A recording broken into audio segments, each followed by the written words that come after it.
Bab 4043, Jalan kembali diblokir.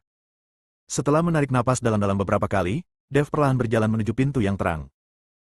Karena dia tidak tahu apa yang ada di balik pintu terang itu, dia sangat berhati-hati. Seluruh orang berada dalam keadaan perang. Jika dia menghadapi bahaya, dia dapat segera merespons. Tapi ketika Dev perlahan melewati pintu terang, tidak ada jalan keluar, tapi gua tanpa dasar. Bergantung pada Dev terkutuk, dia pikir dia bisa keluar, tapi dia tidak menyangka dia masih di dalam gua. Ini gua sialan, kenapa repot-repot membangun pintu yang terang? Juga berpura-pura menjadi tembok batu, bukankah ini sakit? Tetapi ketika dia hendak kembali, dia menemukan bahwa pintu cahaya itu telah hilang, dan yang ada di belakangnya adalah dinding batu yang asli. Artinya meskipun Anda ingin kembali, Anda tidak bisa. Ini membuat Dev sedikit bingung. Rambut di sekujur tubuhnya berdiri dan dia terlihat sangat gugup. Jelas sekali apakah itu pintu terang atau dinding batu, itu pasti buatan manusia dan bukan terbentuk secara alami. Apakah ini untuk memancing diri sendiri, lalu menutup pintu dan memukuli anjingnya? Dev sedikit takut. Lagi pula, apa yang ada di dalam gua ini tidak diketahui. Saya tidak tahu apakah saya bisa keluar. Namun, jalan kembali telah ditutup, jadi Anda hanya bisa maju. Hahaha, ini jalan buntu. Pasti jalan buntu. Mungkin akan ada binatang buas yang menunggumu di sini. Kamu menyiksaku dengan sangat kejam, kamu bahkan tidak bisa berharap untuk bertahan hidup. Penatuatu tertawa. Dev semakin gugup ekspresinya, semakin bahagia dia. Dev melirik ke arah Penatuatu dengan dingin, tersenyum menghina dan berkata, jika kamu bertemu dengan binatang buas, aku akan membuangmu sebagai makanan terlebih dahulu. Setelah mengatakan itu, Dev memberikan 2 cambuk lagi kepada Penatuatu, dan kemudian terus berjalan maju di sepanjang gua. Kali ini, tidak ada pertigaan jalan, jadi masuklah lebih dalam ke dalam gua. Aku tidak tahu berapa lama aku berjalan, tapi tirai tipis lain muncul di depanku, tapi tirai tipis ini jelas merupakan formasi yang dibuat oleh seseorang untuk menghalangi orang-orang di dalam gua. Melihat tirai tipis yang tiba-tiba muncul di hadapanku, aku tahu mungkin ada seseorang di sini. Jika gua ini benar-benar berada di dalam gunung berapi suci, lalu siapa yang ada di dalam gua ini? Dev berjalan ke depan, mengamati dengan cermat, dan menemukan bahwa pola formasi pada formasi tersebut sudah sangat tua. Jelas sekali bahwa formasi ini telah tersusun di sini selama bertahun-tahun, mungkin ratusan tahun yang lalu. Sudah di sini selama ratusan tahun. Siapa itu? Anda harus tahu bahwa satu-satunya hal yang dapat digunakan di dalam gua ini adalah filamen api yang sangat halus yang merembes ke dalam, dan tidak ada energi spiritual sama sekali. Jika tidak ada energi spiritual di tempat ini, bagaimana kita bisa berlatih? Saya tidak akan memilih tempat ini untuk retret. Dev mencoba menyebarkan kesadaran spiritualnya untuk melihat siapa yang berada di balik tirai cahaya, tetapi kesadaran spiritualnya tidak dapat menembus tirai cahaya sama sekali. Sekarang saya tidak tahu apakah ada seseorang di balik lampu ini, atau apakah itu seperti pintu lampu yang tadi. Senior, junior ini tidak ada niat memasuki tempat ini. Saya tidak tahu bagaimana saya bisa keluar. Jika Anda mengganggu saya, mohon jangan tersinggung, senior. Dev berteriak keras ke arah tirai tipis. Jika ada seseorang di balik tirai tipis, mereka pasti mendengar teriakan Dev. Setelah berteriak, setelah menunggu beberapa saat, Dev memeriksa formasi dengan cermat. Formasi ini tidak sulit, dan harus dianggap sebagai formasi pertahanan sederhana untuk Dev. Setelah beberapa pandangan, dia menemukan mata formasi. Dengan jentikan jarinya, beberapa sinar cahaya spiritual terbang dan mengenai mata formasi. Boom! Tirai cahaya mulai bergetar hebat, lalu menghilang seketika. Saat tirai cahaya menghilang, sinar cahaya langsung menerangi seluruh gua. Di dalam gua yang gelap, cahaya warna-warni sangat menyilaukan. Bab 4044, Pemimpin Sekte Pertama. Dev dengan cepat menutup matanya, lalu perlahan menoleh dan menemukan bahwa ini adalah ujung gua. Dan ada pintu batu yang terlihat jelas di ujungnya. Ada berbagai lukisan di pintu batu yang bahkan tidak bisa dilihat dengan mata telanjang. Benar-benar ada kehidupan di sini. Melihat gerbang batu itu, bisa dipastikan ada seseorang yang tinggal di sini. Dia berjalan dengan hati-hati, menekankan tangannya ke pintu batu, dan kemudian menyuntikkan ledakan kekuatan spiritual ke dalamnya. Dia ingin mencoba melihat apakah ada mekanisme di dalam pintu batu itu. Dia tidak akan berani membuka pintu batu itu dengan gegabah. Setelah menyadari bahwa tidak ada mekanisme di pintu batu itu, Dev mendorong pintu batu itu hingga terbuka dengan seluruh kekuatannya. Di balik pintu batu, ada ruangan batu kecil yang berisi berbagai harta karun. Harta karun ini tampak hidup dan bersinar. Selain itu, semua harta karun ini dipenuhi dengan energi api yang sangat kaya. Dev tercengang saat melihat harta karun tersebut. Dia tidak tahu apakah harta karun tersebut memiliki aura api karena telah berada di sini selama bertahun-tahun, atau apakah harta tersebut sudah ada di sana sejak awal. Dan di antara harta karun ini, duduk di atas platform batu biru seluas 1 meter persegi, ada seorang lelaki tua. Pria ini mengenakan pakaian hijau, tubuhnya sangat kurus, rambut abu-abunya tergerai sampai ke bahu, dan dia memancarkan aura lemah. Namun, dia bisa melihat sekilas bahwa lelaki tua dengan aura samar di depannya bukanlah orang yang hidup, melainkan jiwa yang tersisa. Namun di bawah cahaya harta karun ini, tampak seperti orang hidup yang duduk di sana. "Siapa kamu?" Dev tanya orang tua itu. Orang tua itu perlahan mengangkat kepalanya. Meski nafasnya lemah dan tubuhnya kurus, matanya tajam.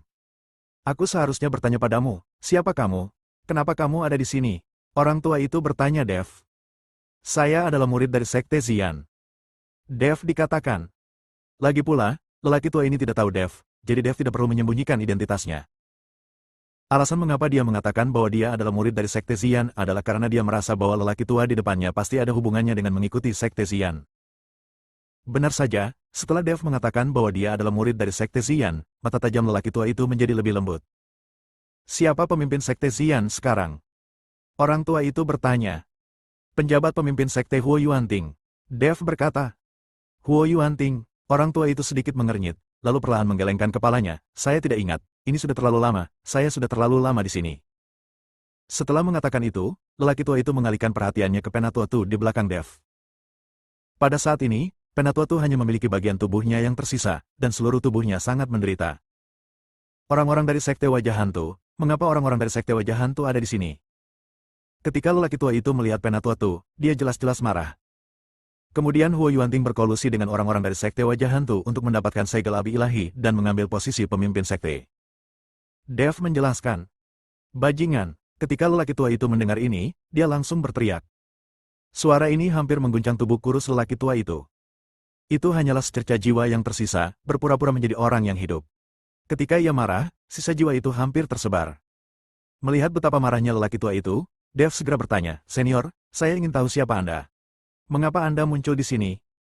"Saya?" Orang tua itu terkejut, lalu tertawa sedih. "Saya mendirikan Sekte Xian, dan saya adalah Hong San, pemimpin sekte pertama dari Sekte Xian." "Pemimpin sekte pertama?" Dev terkejut. Dia tidak menyangka akan bertemu dengan pemimpin sekte pertama dari Sekte Xian di sini. Dev memikirkannya, orang tua ini mungkin adalah pemimpin sekte tertentu dari Sekte Xian, dan dia secara tidak sengaja terseret ke dalam celah kosong ini, dan kemudian masuk ke sini. Saya tidak menyangka dia akan menjadi pemimpin sekte pertama. Hanya saja nama pemimpin sekte pertama agak terlalu acak. Bab 4045, apakah menurutmu aku ini anak-anak? Senior, sejak kamu mendirikan Sekte Xian, apakah kamu mengikuti Sekte Wajah Hantu dan memiliki kebencian yang mendalam pada saat itu? Dev tidak mengerti. Bertahun-tahun yang lalu, Sekte Wajah Hantu mengikuti Sekte Xian dan memiliki kebencian. Kalau tidak, Hong San tidak akan marah setiap kali dia menyebut Sekte Meringis. Setelah menemukan gunung berapi suci ini, saya mengikuti nenek moyang Sekte Meringis untuk memperjuangkan tempat ini. Pada akhirnya, saya menang, dan gunung berapi Lahi menjadi wilayah saya. Saya menciptakan Sekte Api Ungu di sini, dan menghabiskan banyak uang untuk menyewa lusinan master formasi untuk menyembunyikan gunung berapi ilahi dengan formasi. Kemudian, ketika saya keluar, saya diserang oleh Sekte Wajah Hantu. Tubuh saya hancur total, dan hanya sisa jiwa saya yang tersisa, yang lolos ke gunung berapi. Saya telah tinggal di sini selama bertahun-tahun, diam-diam menunggu seseorang menemukan saya. Hong San berkata perlahan. "Apakah ini benar-benar bagian dalam gunung berapi suci?" "Sepertinya benar." Mendengar apa yang dikatakan Hong San, dia tiba-tiba menjadi bersemangat. Karena ini berada di dalam gunung berapi suci, dia pasti bisa keluar. Raja Iblis Ciyun tidak berbohong padanya. "Tidak sulit bagimu untuk pergi dari sini, tapi aku telah menunggu di sini selama bertahun-tahun, dan akhirnya aku menunggu murid dari Sekte Xian. Sisa jiwaku ini tidak akan bertahan lama, jadi sebelum aku benar-benar menghilang, aku ingin memberikan semua yang telah kupelajari sepanjang hidupku. Anda juga seorang murid dari Sekte Xian.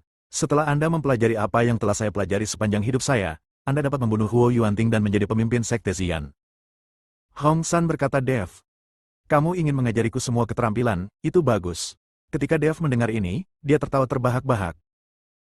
"Saya hanya memiliki sisa jiwa yang tersisa sekarang, jadi saya ingin Anda melepaskan lautan kesadaran. Biarkan saya memasuki lautan kesadaran Anda, dan menyampaikan kepada Anda hal-hal terpenting dalam hidup saya, tidak hanya keterampilannya, tapi juga pengalamannya." Hong San berkata perlahan. "Tidak masalah, aku akan segera melepaskan lautan kesadaran. Senior, kamu bisa masuk sesukamu." Setelah mengatakan itu, lautan kesadaran langsung terbuka. Jiwa Hong San langsung memasuki lautan kesadaran tubuh. Itu hanya biksu kelas 4 di alam kesengsaraan. Saya tidak menyangka lautan kesadaran cukup luas. Tapi Anda bodoh dan terlalu mudah mempercayai orang. Jika kamu mengatakan kamu adalah murid dari Sekte Xian, apakah aku akan mempercayaimu? Kamu memiliki aura iblis di tubuhmu. Kamu sama sekali bukan murid dari Sekte Xian kami. Siapa kamu? Ayo rekrut kamu dengan jujur.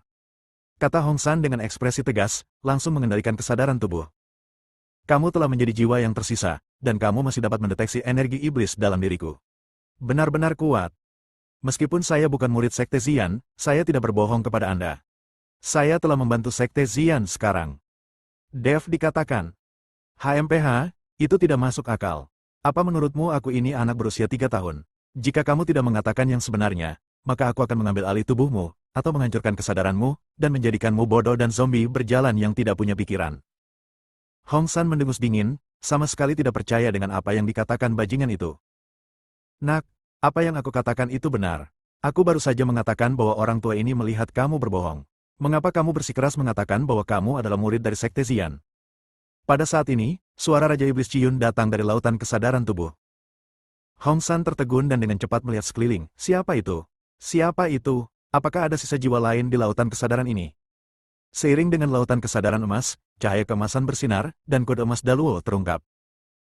Sosok Raja Iblis Ciyun juga muncul di saat yang sama, dan lautan kesadaran tubuh tiba-tiba meluas lebih dari 10 kali lipat. Baru saja Hong San melihat luasnya lautan kesadaran, tapi itu hanya sebagian kecil. Dia tidak melepaskan seluruh lautan kesadaran. Raja Iblis Ciyunlah yang mengingatkannya dan memintanya melakukan ini. Raja Iblis Ciyun telah lama melihat bahwa Hong San pasti punya rencana lain ketika dia memasuki penjara. Bersambung.